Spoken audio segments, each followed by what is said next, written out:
மேஷம் சிம்மம் தனுசுக்கான one line template என்னன்னு தெரியுங்களா? Zero to hero. பில்லா படத்துல வரும் இல்லையா, ஒவ்வொரு நிமிஷமும் ஒவ்வொரு நொடியும் நானே செதுக்குனதுன்னு சொல்லிட்டு, அந்த மாதிரி தன்னைத்தானே வளர்த்துக் கொள்பவர்கள் வந்து நெருப்பு. நிலம் வந்து எப்படின்னா தன்னை வெளி காட்டிக்காம மத்தவங்களை வளர்க்குறோம் பெரிய தியாகிகள். நெருப்பு வந்து என்னன்னா டிப்ஸை கொடுத்துட்டு போயிடும், அட்வைஸை கொடுத்துட்டு போயிடும், சரியான பாதையை காட்டிட்டு போயிடும். ஆனா கூடவே இருந்து வளர்த்தெடுக்கிறதுன்னு சொல்லுவாங்க பாருங்க, அந்த வேலையை நிலம் வந்து செய்யும். உழைச்சி உழைச்சி உழைச்சி அந்த உழைப்பினுடைய அனுபவத்தை ரொம்ப சேர்த்துக்கிறவங்க நில வீட்டை சேர்ந்தவங்க. கடகமும் விருச்சிகமும் மீனமும் எல்லாரும் கூட அட்ஜஸ்ட் ஆகக்கூடிய கேரக்டர். எப்படின்னா ஈஸியா மற்றவங்களோட பழகிடுவாங்க, ஈஸியா மற்றவங்களோட அட்ஜஸ்ட் ஆயிடுவாங்க. அவங்களால ரிலேஷன்ஷிப் மேனேஜ்மெண்ட்டை ஈஸியா பண்ண முடியும். ஆனா அவங்க கிட்ட இருக்கக்கூடிய பெரிய டிராபேக் என்னன்னா,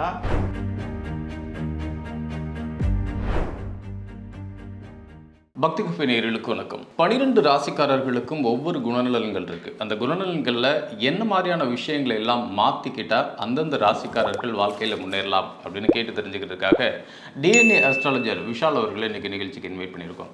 சார் வணக்கம். வணக்கம். பொதுவாக நம்ம டிஎன்ஏ அஸ்ட்ராலஜியில் இந்த ராசி நட்சத்திரம் அப்படிங்கிறதுல எல்லாம் பெருசாக கான்சன்ட்ரேட் பண்ண மாட்டோம். லக்னத்துக்கு நிறைய இம்பார்ட்டன்ட் கொடுப்போம். ஆனால் என்னோட ராசி இது, இந்த ராசிக்கு நான் இப்படி தான் இருப்பேன் அப்படின்னு நிறைய ஜாதகர்கள் கணிக்கிறாங்க. அதை தாண்டி என்னோட குணநலன்கள் இப்படிலாம் இருக்கு, இதை தாண்டி நான் என்ன விஷயத்த பண்ணா என் லைஃப்ல நான் வந்து சக்சஸ் ஆக முடியும் அப்படிங்கிற கேள்வி தான் கமெண்ட்ஸ்லயும் சரி பொதுவாக மக்கள்கிட்டையும் அதிகபட்சமான கேள்வியா இருக்கு. அப்போ இந்த 12 ராசிகள்ல ஒரு ராசிக்கும் என்ன மாதிரியான குணநலன்கள் இருக்கும், அவங்களுக்கு என்ன மாதிரியான விஷயங்கள்லாம் வாழ்க்கையில நடக்கும், எதை அவங்க மாத்திக்கிட்டா அவங்க லைஃப்ல ஒரு சேஞ்சஸ் கிடைக்கும், அதை வந்து நீங்க எப்படி பிரிக்கலாம்னா, இப்போ நம்ம சொல்றது கூட ஃபர்ஸ்ட் ப்ரிஃபரன்ஸ் வந்து என்ன கொடுக்கணும்னா லக்னத்துக்கு தான் கொடுக்கணும். 12 வீடுகள் இருக்கு இல்லையா, மேஷம் முதல் மீனம் வரை. அந்த 12 வீடுகளில் வந்து உங்களுக்கு ஒரு 4 கேட்டகரியாக பிரித்து வச்சிருக்காங்க. பஞ்சபூதங்கள்ல ஆகாயன்ற பூதம் ஜோதிடத்துல கிடையாது.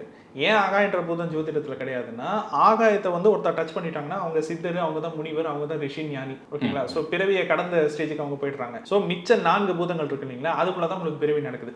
ஓகே, இப்போ அந்த 4 ரிசோர்சஸ்ல ஃபர்ஸ்ட் ரிசோர்ஸாக இருக்கிறது வந்து நெருப்பு. உங்களுக்கு ஆரம்பிக்கிறதே மேஷம் தான். மேஷமும் சிம்மமும் தனுசும் வந்து நெருப்பு.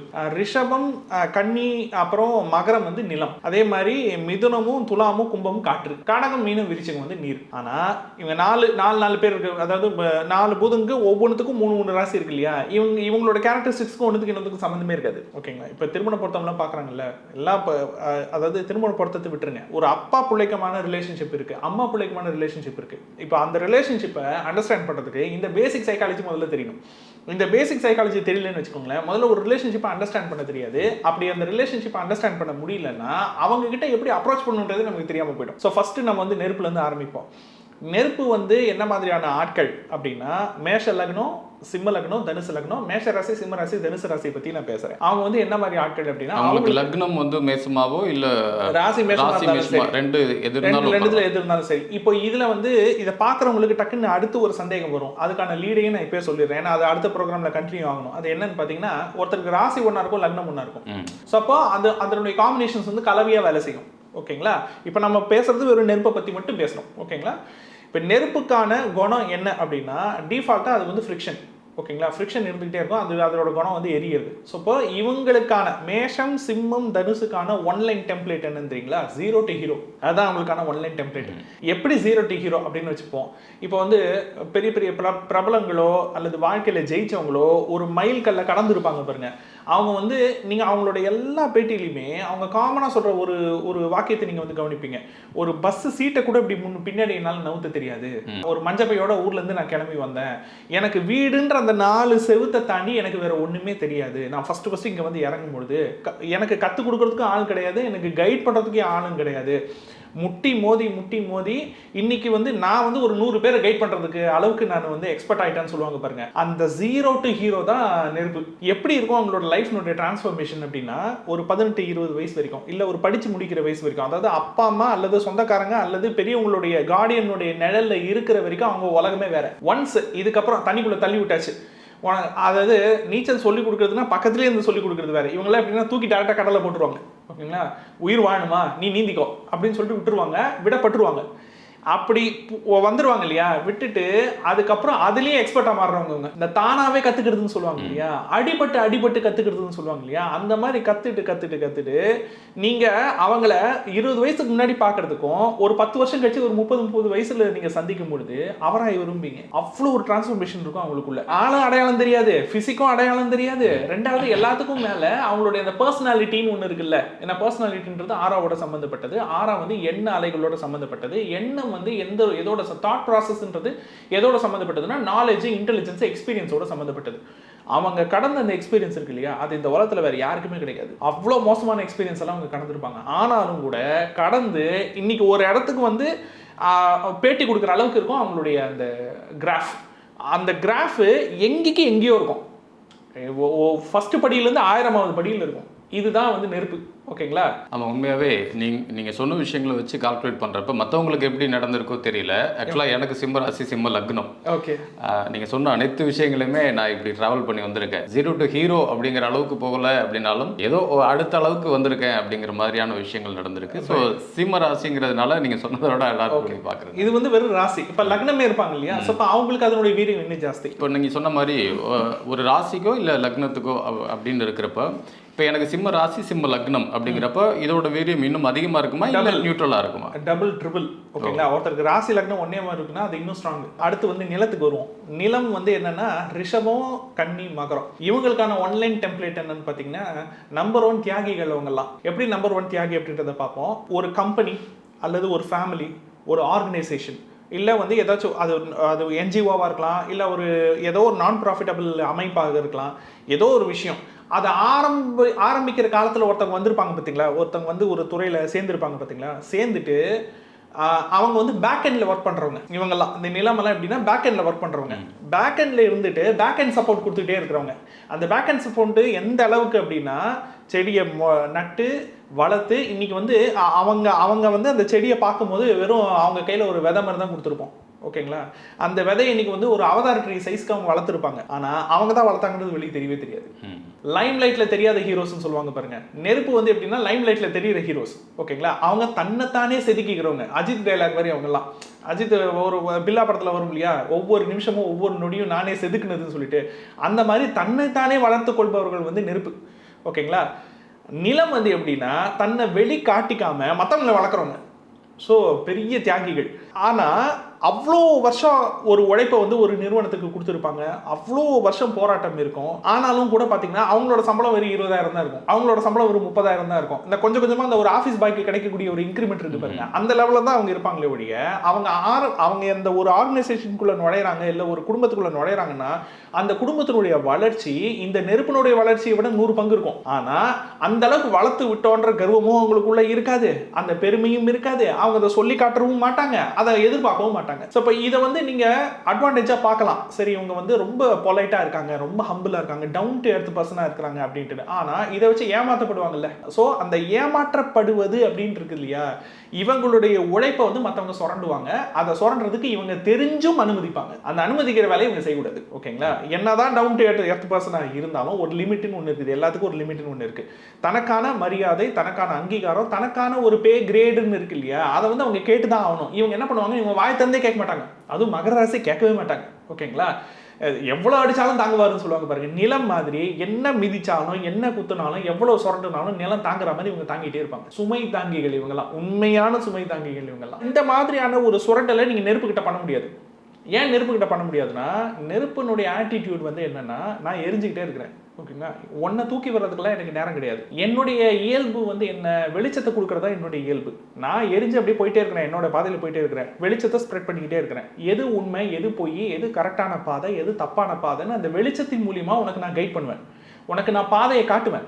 நீ டிராவல் பண்ணிக்கும் சொல்லிட்டு போயிடும் நெருப்பு. ஸோ நெருப்பு வந்து என்னன்னா டிப்ஸை கொடுத்துட்டு போயிடும், அட்வைஸை கொடுத்துட்டு போயிடும், சரியான பாதையை காட்டிட்டு போயிடும். ஆனால் கூடவே இருந்து வளர்த்து எடுக்கிறதுன்னு சொல்லுவாங்க பாருங்க, அந்த வேலையை நிலம் வந்து செய்யும். இப்போ இந்த நெருப்புக்கும் நிலம்க்கும் ஒரு ரிலேஷன்ஷிப்னு ஒன்று இருக்கு பாருங்க. இப்போ ஒருத்தர் மேஷ சிம்ம தனுசு லக்னம் அல்லது மேஷ ராசி சிம்ம ராசி தனுசு ராசிக்காரர் ஒருத்தர் இருக்கிறாரு. அவர் கூட இன்னொருத்தர் இருக்கிறாரு, மகர லக்னம் ரிஷப லக்னம் கன்னி லக்னக்காரர், இல்லை மகர ராசி ரிஷப ராசி கன்னி ராசிக்காரர் ஒருத்தர் இருக்கிறன்னு வச்சுக்கோங்க. இவங்களுக்கு 2 பேத்துக்குள்ள ரிலேஷன்ஷிப் எப்படி இருக்கும்னா, நெருப்பு வந்து இன்ஸ்டன்ட்டாக எரிய இருக்கும். ஸோ ஒரு வேலை நடக்கணும்னா வா இப்போ போகலாம் சொல்லிட்டல, அது என்ன வெயிட் பண்ணிக்கிட்டு வா இப்போயே ஸ்டார்ட் பண்ணலாம் அப்படின்னு சொல்லிட்டு அவங்க டக்குன்னு ரியாக்ட் பண்ணுற டைப், டக்குன்னு ஓடுற டைப்பு. ஆனால் நிலம் வந்து எப்படி, நீங்கள் ஒரு விஷயத்தை நிலத்துக்குள்ளே போட்டிங்கன்னா ஒன்று உரமாக மாறுறதுக்கோ இல்லை வளர்த்து ஒரு நிலைக்கு வர்றதுக்கோ ரொம்ப லேட் ஆகும், டைம் பீரியட். ஓகேங்களா? ஸோ நிலம் வந்து ரொம்ப டைம் எடுத்துப்பாங்க, ஓகேங்களா? இரு பொறுமையாக இருக்கு, கொஞ்சம் கொஞ்சமாக ஆகட்டும், ஸ்டெப் பை ஸ்டெப் போட்டோம். இந்த ஸ்டெப் பை ஸ்டெப் போகிறது வந்து நெற்பால பொறுத்துக்க முடியாது, ஓகேங்களா? இவங்க வந்து ரொம்ப ஃபாஸ்ட்டு, அவங்க வந்து ரொம்ப ஸ்லோன்னா ஸ்லோ கிடையாது, ரொம்ப பேஷன்ஸாக இருக்கக்கூடிய டைப்பு. இதனால் ஏற்படக்கூடிய கிளாஷஸ் தான் இந்த நெருப்புக்கும் நிலத்துக்கும் ஏற்படக்கூடிய கிளாஷ். ரெண்டாவது, நிலத்துக்கிட்ட நீங்கள் ஒரு டாஸ்க்கு கொடுத்துட்டீங்கன்னு வச்சுக்கோங்களேன், நீங்கள் ஸ்டேட்டஸ் அப்டேட் கேட்டுட்டு இருக்கக்கூடாது, நீங்கள் கொடுத்துட்டு விட்டுறணும், ஓகேங்களா? கொடுத்துட்டு விட்டுட்டு சில வருஷம் நீங்கள் அதை பார்க்கவே கூடாது. பல வருஷம் கழிச்சு அது ஒரு பெரிய ஒரு ரிசல்ட்டாக அவுட்கமாக நம்ம கையில் வந்து நிற்கும். நிலம் சொல்கிறது அப்போ புரியாது, பல வருஷம் கழிச்சு இதுக்கு தான் நான் அப்போ சொன்னேன் அப்படின்றது அந்த அவுட்கம் வரும்போது தான் புரியும். ஆனால் இது நெருப்புக்கு தெரியாது. நெருப்பு என்ன பண்ணுவாங்கன்னா அப்பப்போ முடிஞ்சுதா அப்படின்னு சொல்லிட்டு அந்த அப்டேட் கேட்டுக்கிட்டே இருப்பாங்க. அந்த அப்டேட் கேட்டுக்கிட்டே இருக்கிறதா. இப்போ நீங்கள் அதுக்கு சிறந்த உதாரணம் என்ன பார்க்கலன்னா, லவ் டுடேன்னு ஒரு படம் இப்போ சமீபமாக வந்துச்சு. அதில் வந்து ஹீரோ வந்து சின்ன குழந்தையா இருக்கும்போது ஒரு மாம்பழத்தை விதையை நட்டு வச்சுருப்பாரு. அப்பப்போ தோண்டி அதை பார்த்துக்கிட்டே இருப்பார். அப்போ அவங்க அம்மா சொல்லுவாங்க, அப்பா நட்டனா நீ பாட்டுக்கு விட்டுறணும், அது வளரும், அது வளர்றதுக்கு டைம் ஆகும், நீ வளரணும்னு மட்டும் நம்பிட்டு நீ பாட்டுக்கு விட்டு, நீ சும்மா அதை தோண்டி பார்த்துக்கிட்டே இருக்காத பாருங்க. நிலம்ன்றது அதுதான். இவங்க என்ன பண்ணுவாங்க, ஏதோ ஒரு டாஸ்க்கை கொடுத்துருவாங்க, ஏதோ ஒரு விஷயத்தை வந்து அப்ளை பண்ணிடுவாங்க, கமிட் ஆகிட்டு கேள்வி கேட்டுக்கிட்டே இருப்பாங்க. ஸோ இது வந்து நிலத்தால் வந்து பொறுத்துக்க முடியாது. ஒரு ஸ்டேஜுக்கு மேலே இந்த நீயே பண்ணிக்கொண்டு விட்டு போயிடுவாங்க. ஸோ நிலம் வந்து எப்படின்னா டிசிஷன் மேக்கிங்கில் ஸ்டாண்டர்டாக இருப்பாங்க, அவங்களுடைய தாட்டில் ஸ்டாண்டர்டாக இருப்பாங்க. ஆனால் என்னன்னா அவங்க எக்ஸ்பிரசிவ் கிடையாது, அவங்க எக்ஸ்ட்ரோவர்ட் கிடையாது, அவங்க வந்து இன்ட்ரோவர்ட். எப்படி இன்ட்ரோவர்ட்னா அவங்க மைண்டுக்குள்ளே என்ன ஓடுதுன்றதை உங்களால் கண்டுபிடிக்க முடியாது. நெருப்பெல்லாம் வந்து ஓப்பன் டாக் அப்படின்னா மைண்ட் வாய்ஸே கிடையாது. பிடிக்கலன்னா அவன் பிடிக்கல, ஓகேங்களா? அதெல்லாம் வந்து இன்ஸ்டண்ட்டாக அப்படியே போட்டு உடைக்கிற டைப். ஆனால் நிலம் வந்து அந்த மாதிரி கிடையாது. நிலம் வந்து எப்படின்னா, நீங்கள் இப்போ நம்ம வந்து ரிஷபத்தை ஃப்ரெண்டுன்னு சொல்லலாம், நம்ம வந்து ஒரு கன்னி ராசிக்காரர் ஃப்ரெண்டுன்னு சொல்லலாம், நம்ம வந்து ஒரு மகர லக்னக்காரர் ஃப்ரெண்டுன்னு சொல்லலாம். ஆனால் அவர் வாயை திறந்து நம்ம ஃப்ரெண்டு இவருன்னு அவர் சொல்ல மாட்டார். ஏன் சொல்ல மாட்டாங்க அப்படின்னா, அவங்க ஒரு பர்சனை அண்டர்ஸ்டாண்ட் பண்ணிக்கிறதுக்கே ரொம்ப டைம் எடுத்துப்பாங்க. ஒருத்தங்களை ஸ்டடி பண்ணுறதுக்கே அவங்க ரொம்ப டைம் எடுத்துப்பாங்க. எந்த ஒரு ஒப்பீனியன் கேட்டாலும் அந்த ஒப்பீனியனுக்கு டக்குன்னு அவங்க ரிப்ளை பண்ண மாட்டாங்க. ரொம்ப பொறுமையான டைப்பு, ஓகேங்களா? ஸோ இப்போ இது எக்ஸ்ட்ரீம் எக்ஸ்ட்ரோவர்ட், அது வந்து இன்ட்ரோவர்ட், ஓகேங்களா? இதுதான் நெருப்புக்கும் நிலத்துக்குமான தொடர்பு. அடுத்து காற்றுக்கு வருவோம். காற்று வந்து என்னன்னா மிதுனம், துலாம், கும்பம், இதெல்லாம் வந்து உங்களுக்கு பார்த்தீங்கன்னா காற்றுன்றது என்னன்னா எப்பவுமே ஒரு இடத்துல நிற்கிறது கிடையாது, அது பாட்டுக்கு உங்களுக்கு பரவி ஸ்ப்ரெட் ஆகிட்டே இருக்கும் இல்லையா? அதோட நேச்சர் அதுதான். இவங்கெல்லாம் எப்படின்னா, இந்த நெருப்புக்கு நான் வந்து என்ன சொன்னேன், அவங்களா ஒரு துறையில் இன்வால்வ் ஆகி அவங்களா பட்டு ஒரு அனுபவத்தை வளர்த்துப்பாங்க. அந்த அனுபவம் மூலியமா நாலேஜை கேதர் பண்ணுவாங்கன்னு சொல்லிட்டு அந்த நாலேஜை காற்று வந்து என்ன பண்ணுன்னா, இவங்ககிட்ட இருந்து ஒரு மணி நேரம் பேசி இந்த நாலேஜ் எடுத்துப்பாங்க. புரியுதுங்களா? ஒரு விஷயத்துக்குள்ள அதாவது நான் கஷ்டப்பட்டு கோடிங்லாம் போட்டு ஒரு சாஃப்ட்வேரை வந்து உருவாக்குறேன், அப்படியே வரியாக கோடிங் பண்ணி சாஃப்ட்வேரை டிசைன் பண்ணுறேன் அப்படின்னு வச்சுக்கோங்க. அந்த சாஃப்ட்வேரை ஜஸ்ட் ஒரு பென்ட்ரைவில் காப்பி பண்ணி இன்னொரு சிஸ்டமில் சொருவிடுதுன்னு சொல்லுவாங்க பாருங்க. இதுதான் காற்று. ஸோ காற்று வந்து எப்படி அப்படின்னா, நான் வந்து நிறைய ட்ராவல் பண்ணிக்கிட்டே இருக்கிறேன், நான் நிறைய ஆட்கள் கூட பேசிக்கிட்டே இருக்கிறேன், எனக்கு ஒரு குறிப்பிட்ட துறையில் இன்வால்வ் ஆகி பொறுமையாக உட்காந்து உழைச்சி வளர்கிற அளவுக்கெல்லாம் எனக்கு டைம் கிடையாது. ஏன்னா நான் மாறிக்கிட்டே இருக்கிறேன். அதனால நான் என்ன பண்ணுறேன்னா, லெஜெண்டு கூட பேசுகிறேன், பெரிய ஆட்கள் கூடலாம் இருப்பாங்க, பெரிய ஆட்கள் கூடலாம் பேசுவாங்க. பேசி அவங்க கிட்ட இருந்து கிடைக்கக்கூடிய தகவல்கள் இருக்கு பாருங்க, இவங்களுடைய வாழ்க்கை அனுபவத்தையே அவங்க ஆட்டோபயோகிராஃபிலேருந்து தகவலை எடுத்துப்பாங்க. எடுத்து அவங்க கிட்ட ஒரு 100 ஆட்டோபயோகிராஃபியினுடைய நாலேஜ் சேர்ந்து இருக்கும். ஆனா எதுவுமே அவங்க பட்ட அறிவு கிடையாது, எல்லாமே கேட்குற அறிவு தான். ஆனா காற்றுக்கிட்ட இருக்கக்கூடிய ஒரு அட்வான்டேஜ் என்ன அப்படின்னா, அவங்க நினைச்சா எவ்வளோ பெரிய இன்ஃப்ளூயன்ஸை வேணாலும் கிரியேட் பண்ண முடியும். இப்போ நீங்கள் வந்து ஒரு ரெஜிஸ்டர் ஆஃபீஸ்க்குள்ளே போகிறீங்க, இல்லை ஒரு கலெக்டர் ஆஃபீஸ்க்குள்ளே போகிறீங்க, ஏதோ ஒரு தாசில்தார் ஆஃபீஸ்க்குள்ளே, ஏதோ ஒரு கவர்மெண்ட் அஃபிஷியலோட ஆஃபீஸ்க்குள்ளே போகிறீங்க. யதார்த்தத்தில் நீங்களே சொல்லுங்கள், எவ்வளோ பெரிய ஆளால் சாதிக்க முடியாத விஷயம் ஒரு சின்ன ஆள் சாதிச்சிருவாரு. இன்றைக்கும் நம்ம நடைமுறையில் பார்க்குறோம். ஏன்னா கான்டாக்ட், இன்ஃப்ளூயன்ஸ், இவங்க சொன்னால் அந்த வேலை நடக்கும்னு இருக்கு பாருங்க. அந்த மாதிரி அந்த பெரிய ஆட்களினுடைய தொடர்பு இருக்கு பாருங்க, அதோட இன்ஃப்ளூயன்ஸ் இருக்கு பாருங்க. ஒரு டெலிஃபோன் டைரக்டரியே போட்டு எழுதுற அளவுக்கு அவங்களால கான்டாக்டை மெயின்டைன் பண்ண முடியும். அந்த கேப்பபிலிட்டி உங்களுக்கு இருக்கு. ஆள் பார்க்க சாதாரணமாக இருப்பாங்க, ஆனால் அவங்க கிட்ட இருக்கக்கூடிய கான்டாக்டும் அவங்க கிட்ட இருக்கக்கூடிய இன்ஃப்ளூயன்ஸும் பார்த்தீங்கன்னா, சிகரத்தை தொட்டவங்களோட இன்ஃப்ளூயன்ஸு கான்டாக்ட்லாம் அவங்ககிட்ட இருக்கும். இப்போ நீங்கள் யாருக்காச்சும் ரெஃபரன்ஸ்க்கு வேணும்னாலும் அவங்களால ரெஃபர் பண்ண முடியும். ஒரு 100 கம்பெனியை ரெஃபர் பண்ண முடியும், ஒரு 100 பேர் ரெஃபர் பண்ண முடியும். அந்த ஆற்றல் அவங்களுக்குள்ள இருக்கு. அந்த ஆற்றலை பாசிட்டிவா பயன்படுத்தினா அவங்களும் வளர முடியும். ஆனா என்ன பண்ணுவாங்க அப்படின்னா, அவங்க அதை பயன்படுத்திக்க மாட்டாங்க, மற்றவங்களுக்கு அதை பயன்படுத்துறதுக்கு கொடுத்துருவாங்க. அது மூலியமா மற்றவங்க வளருவாங்க, அவங்க அதே நிலையில இருப்பாங்க. இதுதான் அவங்களுக்கான இயல்பு. இப்போ நெருப்பினுடைய இயல்பு பார்த்தோம், நிலத்தினுடைய இயல்பு பார்த்தோம், காற்றினுடைய இயல்பு பார்த்தோம். அதே மாதிரி இந்த நிலத்தில் நம்ம வந்து சொல்லாமல் வர்ற ரொம்ப முக்கியமான விஷயம் என்னன்னா, இப்போ நிறைய ஆர்கனைசேஷனில் பார்த்தீங்கன்னா பெரிய பெரிய சயின்டிஸ்ட்லாம் இருப்பாங்க தெரியுமா. இப்போ ஒரு ப்ராஜெக்ட் பண்ணுவாங்க, அவரே வந்து 2-3 PhDக்கு மேலே பண்ணியிருப்பாரு. பண்ணிட்டு அதுக்கப்புறமா அந்த ப்ராஜெக்டை நல்லா வளர்த்து கொண்டு வந்து ஒரு 200-300 கோடி டர்ன் ஓவர் பண்ணும்போது திடீர்னு அவர் அந்த ப்ராஜெக்ட்லேருந்து தூக்கிட்டு வேற ஏதோ ஒரு ப்ராஜெக்ட்ல போடுவாங்க. ஓகேங்களா, அந்த 200-300 கோடிக்கான பங்கும் அவர் கேட்க மாட்டாரு, அந்த உழைப்பினுடைய எஃபிஷியன்சி அவர்கிட்ட கேட்க மாட்டாரு. அந்த மாதிரி உழைச்சி அந்த உழைப்பினுடைய அனுபவத்தை ரொம்ப சேர்த்துக்கிறவங்க நில வீட்டை சேர்ந்தவங்க. நெருப்பு வந்து எப்படின்னா திறமையை வளர்த்து தன்னுடைய திறன் மூலியமா அனுபவத்தை சேர்த்துக்கிறவங்க. காற்று வந்து இவங்க 2 பேர்கிட்ட இருந்தும் நாலேஜ் கேதர் பண்ணி கேள்வி ஞானம் மூலியமா அனுபவத்தை சேர்த்துக்கிறவங்க. நீர் இருக்காங்க இல்லையா, நீர் ராசினா யாருன்னா கடகம், விருச்சிகம், மீனம். இந்த 3 வீடும் என்ன பண்ணுவாங்கன்னா சப்போர்ட்டிங். இவங்க வந்து எப்படின்னா தண்ணிக்கு வந்து உங்களுக்கு வந்து எப்படின்னா அது காற்றும் கிடையாது, அது நிலமும் கிடையாது, ரெண்டுத்துக்கும் இடையில இருக்கு. நீங்க எதுல ஊத்துனீங்கனாலும் அது சம்பந்தப்பட்ட பாத்திரத்துல வந்து ஃபிட் ஆயிடும். ஸோ சூழலுக்கு ஈஸியாக அடாப்ட் ஆகக்கூடிய கேரக்டர் இவங்கெல்லாம். எந்த சூழல், அது இப்போ இந்த தூள் படத்தில் வந்து விக்ரம் சொல்லுவார் தெரியுங்களா, நீ ஏதாச்சும் ஒன்று சொல்லு, அவங்க கேட்டால் அதுக்கும் நீ ஆமாமான்னு சொல்கிற, இவங்க கேட்டால் இதுக்கும் நீ ஆமாமான்னு சொல்கிற. எல்லாருக்கும் ஆமாம் போடக்கூடிய கேரக்டர். எது கடகமும் விருச்சிகமும் மீனமும் எல்லாரு கூட அட்ஜஸ்ட் ஆகக்கூடிய கேரக்டரு. எப்படின்னா ஈஸியாக மற்றவங்களோட பழகிடுவாங்க, ஈஸியாக மற்றவங்களோட அட்ஜஸ்ட் ஆகிடுவாங்க. ஸோ அவங்களால ரிலேஷன்ஷிப் மேனேஜ்மெண்ட்டை ஈஸியாக பண்ண முடியும். ஆனால் அவங்க கிட்ட இருக்கக்கூடிய பெரிய ட்ராபேக் என்னன்னா, யாரை பற்றியுமே எந்த ஒரு விஷயத்தை பற்றியுமே அவங்களுக்குன்னு ஒரு பெர்ஸ்பெக்டிவ் இருக்கவே இருக்காது. இப்போது நெருப்பு கிட்ட கேட்டிங்கன்னா இந்த விஷயம் இப்படி தான், இவங்க இந்த மாதிரி கேரக்டர் தான் அப்படின்னு சொல்லிட்டு அவங்க ஸ்டடியில் அவங்களோட அனலைசிஸில் அவங்களுக்குன்னு ஒரு பெர்ஸ்பெக்டிவ் இருக்கும். நிலம் வந்து ரொம்ப லேட்டாக தான் இந்த பெர்ஸ்பெக்டிவை உருவாக்கும். காற்று வந்து கேள்வி ஞானத்தில் இந்த பெர்ஸ்பெக்டிவை எடுத்துக்கும். ஆனால் இதே நீங்கள் நீர்கிட்ட கேட்டிங்கன்னு வச்சுக்கோங்களேன், நேற்று கேட்டிங்கன்னா ஒன்று சொல்லுவாங்க, இன்னைக்கு கேட்டால் ஒன்று சொல்லுவாங்க. இந்த மாற்றி பேசுறதுன்னு சொல்லுவாங்க இல்லையா, ஒரே ஆளை பற்றி 2 விதமான பெர்ஸ்பெக்டிவ் பேசுவாங்க. ஒரு 6 மாதத்துக்கு முன்னாடி நீங்கள் அந்த ஆளை பற்றி கேட்டிருந்தீங்கன்னா அவங்களோட ஒப்பீனியனே வேற மாதிரி இருந்திருக்கும். ஒரு 6 மாதம் கழிச்சு அதே ஆளை பற்றி கேட்டிங்கன்னா கழுவி ஊற்றுவாங்க. ஏன்னா அவங்களுக்குள்ள ஒரு மென்டல் ஸ்டெபிலிட்டி கிடையாது. இது அவங்களுக்கு இருக்கக்கூடிய மிகப்பெரிய ட்ராபேக். ரெண்டாவது சார், மற்றவங்களை பற்றின ஒரு ஸ்டெபிலிட்டி இருக்கிறது இல்லாதுன்றது வேற. முதல்ல நம்மளை பற்றினே ஒரு அபிப்பிராயம் வேணும்ல, நமக்கு எது பிடிச்சிருக்கு, நமக்கு எது பிடிக்கல, இதுதான் நம்மளுடைய கொள்கை, இதுதான் நம்மளுடைய பவுண்டரி, இதுக்குள்ளே நம்ம வாழ்ந்துக்கலாம், இதுக்குள்ளே நம்ம தொழில் பண்ணிக்கலாம் சொல்லிட்டு நமக்குன்னு சில வரையறையை நம்ம ஃபிக்ஸ் பண்ணி வைப்போம். ரெண்டாவது, அந்த மாரல் பிரின்சிபலை எக்காரணத்துக்கு கொண்டு நம்ம வந்து மீற மாட்டோம். ஆனா இவங்க அப்படி கிடையாது. இவங்க என்னன்னா அந்த பவுண்டரி ஃபிக்ஸ் பண்றதுக்கு பாருங்க, அதுலயே அவங்களுக்குள்ள தெளிவு இருக்காது. அதனால வந்து கிளாஷஸ் ஏற்படுறது யாருக்கு வந்து ஏற்படும் பாத்தீங்கன்னா, நிலம் ராசி இருக்கு இல்லையா, ரிஷபம், கன்னி, மகரம் இருக்கு இல்லையா, அவங்களுக்கும் நீருக்கும் பெரிய கிளாஷ் எல்லாம் ஏற்படாது. அதே மாதிரி காற்று ராசி இருக்கு இல்லையா, மிதுனமும் துலாமும் கும்பம் இருக்கு இல்லையா, அவங்களுக்கும் இந்த கடகம், மீனம், விருச்சிகத்துக்கும் கிளாஷஸ் ஏற்படாது. கிளாஷ் யாருக்கு ஏற்படும்னா நெருப்புக்கும் நீருக்கும் தான் கிளாஷ் ஏற்படும். ஒரு நெருப்பும் ஒரு நீரும் ஒரே ஆர்கனைசேஷன்ல இருக்கிறாங்க, ஒரே குடும்பத்தில் இருக்கிறாங்க, அவங்க ஹஸ்பண்ட் ஒய்ஃபா இருக்கணும் கூட அவசியம் கிடையாது, வெறும் அப்பா பிள்ளையா இருக்கிறாங்கனாலே லைஃபே போராட்டம் தான். அது வந்து நீங்க அவாய்ட்லாம் பண்ண முடியாது, அதை சகிச்சு தான் ஆகணும். ஏன்னா இவங்க இன்ஸ்டன்டா சொல்யூஷனை தேடுறவங்க. அவங்களா போட்டு வாழ்த்துவாங்க. படத்துக்கு வரியான்னு கேட்டா அந்த படத்துக்கு ஒண்ணு வரேன்னு சொல்லணும், இல்ல வரலன்னு சொல்லணும் இல்லையா. வரலன்னு சொல்றதுக்கே 10 நாள் ஆயிடும், அதுக்குள்ள படத்தையும் தேட்டர் விட்டு தூக்கிடுவாங்க. ஸோ இப்போ இதுதான் அவங்களுக்குள்ள இருக்கக்கூடிய ரொம்ப கான்ட்ராஸ்டான கேரக்டர்.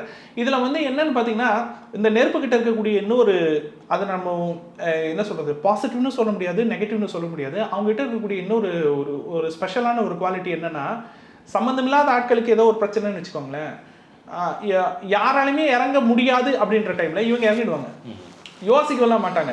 அதாவது என்னன்னா, நம்மளுடைய வேலை இருக்கே, நம்ம பிள்ளைய கொண்டு போய் ஸ்கூல்ல விடணுமே, நம்ம ஒய்ஃபை போய் பார்க்கணுமே, அதெல்லாம் யோசிக்க மாட்டாங்க, டபுக்குன்னு இறங்கிடுவாங்க. இறங்கிட்டு அதுக்கப்புறம் திட்டு வாங்குறதுன்னு இருக்குல்ல, உனக்கு ஒரு வேலை இருக்குல்ல, உனக்கு இது தேவையா, இது தேவையில்லாத விஷயத்துல நீ ஏன் இன்வால்வ் ஆகுற அப்படின்னு ஒன்று இருக்கு பாருங்க. இந்த தேவையில்லாத விஷயத்துல இன்வால்வ் ஆகுறதுல நம்பர் 1 வந்து நெருப்பு. அவங்களுக்கும் அந்த இன்சிடென்ட்டுக்கும் சம்மந்தமே இருக்காது. ஆனால் கண்ணு முன்னாடி ஒரு பிரச்சனை நடந்துட்டு இருக்கும், கண்ணு முன்னாடி யாருக்கும் ஹெல்ப் தேவைப்பட்டிருக்கும். ஆக்சுவலாக இவங்க அதை செய்யணுன்ற அவசியமே இவங்களுக்கு கிடையாது. இவங்க வேலையை விட்டுவிட்டு அங்கே போய் நிற்பாங்க. ஓகேங்களா, உடல் உழைப்பால், ஃபிசிக்கல் எஃபர்ட்டால் இவங்க வேலையை விட்டுவிட்டு அங்கே போய் நிற்பாங்க, நின்றுட்டு பின்னாடி வாங்கியும் கட்டிப்பாங்க. இதெல்லாம் ஒவ்வொரு அந்த அந்த 12 வீடுகள் இருக்கு இல்லையா, அது இந்த மாதிரி 4 கேட்டகரியாக பிரிக்கும் போது ஒவ்வொருத்தருக்கும் ஒரு ஸ்பெஷலான குவாலிட்டிஸ் இருக்கவே செய்யும். ராசிகள் பற்றி இன்னும் நிறைய கேள்விகள் இருக்கு. நம்ம தொடர்ந்து அடுத்த நிகழ்ச்சியில் அதை பற்றி தொடர்ந்து பேசுவோம். இன்னைக்கு நிகழ்ச்சிக்கு வந்து மிக்க நன்றி. மீண்டும் மற்றொரு நிகழ்ச்சியில் சந்திப்போம். வணக்கம். இந்த வீடியோ உங்களுக்கு பிடிச்சிருந்தா லைக் பண்ணுங்க, ஷேர் பண்ணுங்க, கமெண்ட் பண்ணுங்க. மறக்காம பெல் பட்டனை கிளிக் பண்ணிட்டு பக்தி கஃபே தமிழ் சேனலை சப்ஸ்கிரைப் பண்ணிடுங்க.